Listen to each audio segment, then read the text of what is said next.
The main topic for this 7th Summit of Regions and Cities has been Invest and Connect. Both of these are very close to your heart. But thinking about connecting and reconnecting with citizens, what are your thoughts about this? Well, it seems to be a very urgent matter, I would say. Everybody is talking about what we are doing for our citizens in Europe, but to be honest, the referendum in the United Kingdom has shown us, I think, also that lesson, that we might not have been very successful in explaining why this is so important. And it might have something to do with the models we have to practice democracy in these days, I would say. A referendum is a kind of digital option, yes, no, which is, of course, not reflecting the complexities. And simplifying the issues is not the way forward, I would say. But on the other hand, our representative democracy seems to be kind of poor in repertoire of connecting citizens.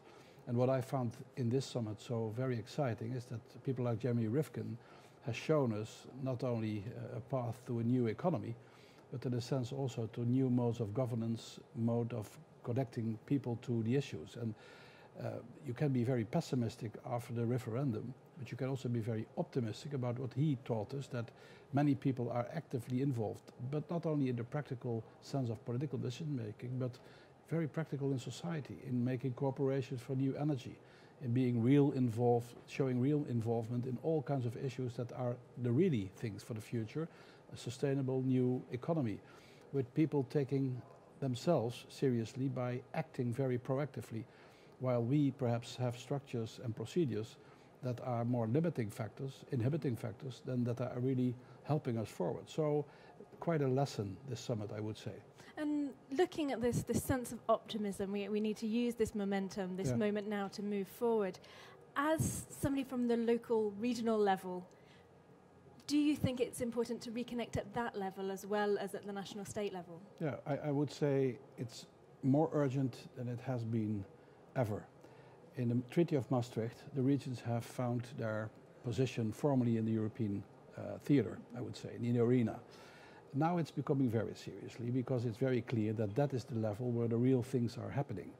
And subsidiarity, Rifkin was using that term that we know in Europe, and we have used it in our treaties, but we should really think again about what that really means. And that is indeed using the energy of the horizontal connections that are in a meso level, a regional level, what I call regionomics, the real things that are happening. So the horizontal dimension in democratic activities is becoming more and more important.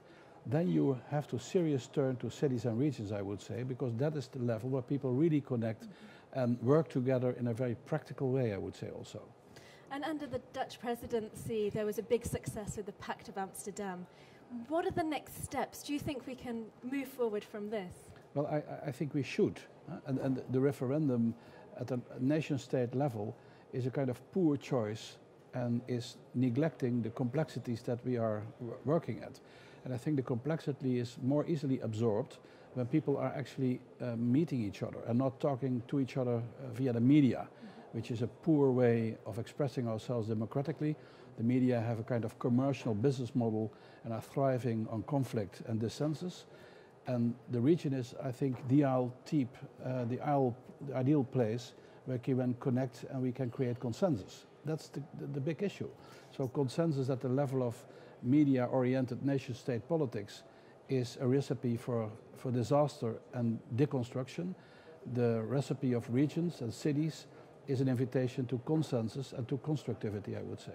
So you're supporting the citizens' dialogues, the idea of getting out there and talking with citizens on the ground? Yeah, but not only dialoguing with citizens, but taking citizens seriously in their own abilities and possibilities to create things.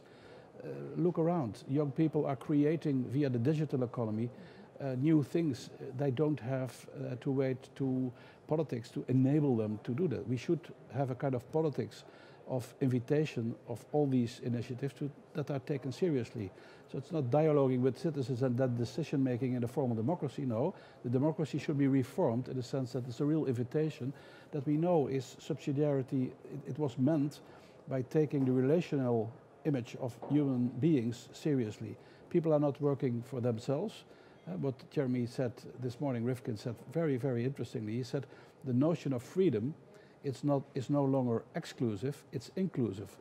Listen well to what Rifkin said. He is offering us both a traditional way that we know in the European political theater of taking people seriously, but he's also connecting this ancient and very traditional notion of relational human beings with new opportunities in the digital age. So very, very optimistic I will leave Bratislava, because I think here, after the first summit, after the referendum, we have not been sitting together mourning about that process, but creating new activities. So it seems like a very optimistic start. Thank you very much for your time. It was a pleasure. Thank you.